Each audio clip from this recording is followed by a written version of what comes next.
Steps in hypothesis testing. So first one, state the research hypothesis. So generally we'll have research hypothesis. So what we have to do, immediately we have to convert this into null hypothesis, restate into null hypothesis, because the whole process is based on negative inference. So the null hypothesis is in the form of negative. Then determine the level of significance. So already we know level of significance in nursing, we keep 0.05 or 0.01. So that we have to determine before starting this process, whether it is 0.05 or 0.01. Confirm one-tailed or two-tailed test. So the tail already we learned, it's in the normal probability. Either we are going to consider both sides of the curve or only one side of the curve. Based on that, we select one-tailed or two-tailed test. And this one-tailed or two-tailed will be again based on the types of hypothesis. So we have another classification of hypothesis called directional hypothesis and non-directional hypothesis. What is the directional hypothesis? So in this statement, it will give a direction of the variable from where to where it goes. For example, there will be significant reduction in stress after music therapy. So this is one hypothesis statement.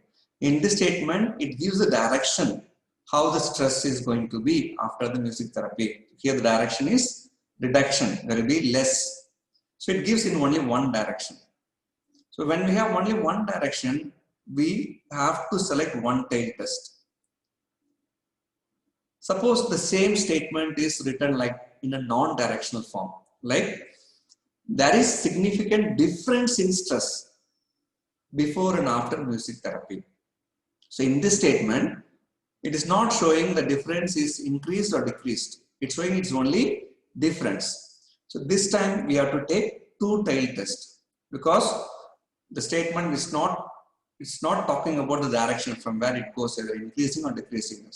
So this step will be determined by the types of hypothesis, whether it is directional hypothesis or non-directional hypothesis. If it is directional hypothesis, we'll go for one-tailed test. If it is non-directional hypothesis, we'll go for two-tailed test. Next, select an appropriate statistical test. So this we'll see in further videos, further classes. Appropriate test. For different situations, you have different tests are there, and each test has its own criteria and assumptions. So based on that criteria and assumption, we select the appropriate test. After selecting the test, compute and find the calculated value. So one example, one test we say a t-test. So we selected t-test. Then what we do, there's a formula to compute t-test. We'll compute t-test, find out what value, that t value, that's called as calculated t value. Next step is identify the DF. DF is nothing but degrees of freedom. For each statistical test, we have different formula to calculate DF. So after getting the calculated value, you have to find out the DF based on the formula for the particular test. Then obtain table value.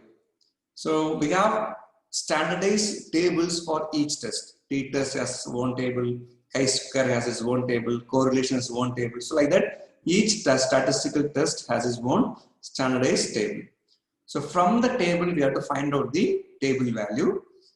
To get the table value, we need two information. One is DF, second one is level of significance. So already we fixed level of significance here.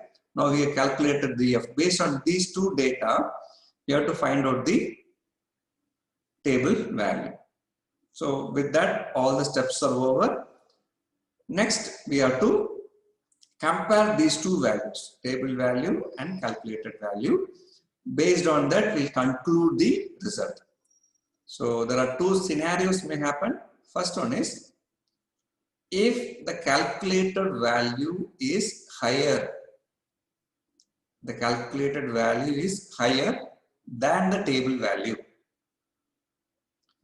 what we have to do? We have to reject the null hypothesis. We have to reject the null hypothesis. Hence, we are rejecting null hypothesis. We are going to accept the research hypothesis.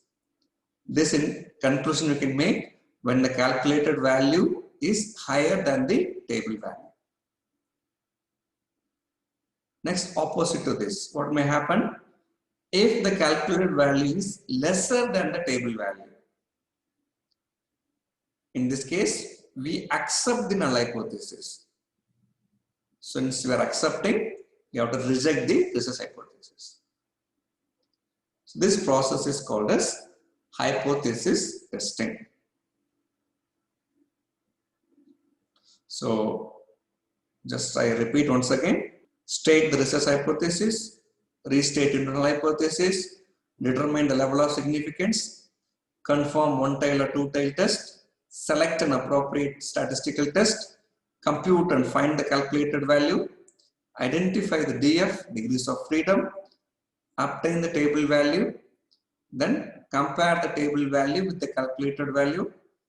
Based on that situation, we can find out the result. If the calculated value is more than the table value, reject null hypothesis. If the calculated value is less than the table value, accept the null hypothesis.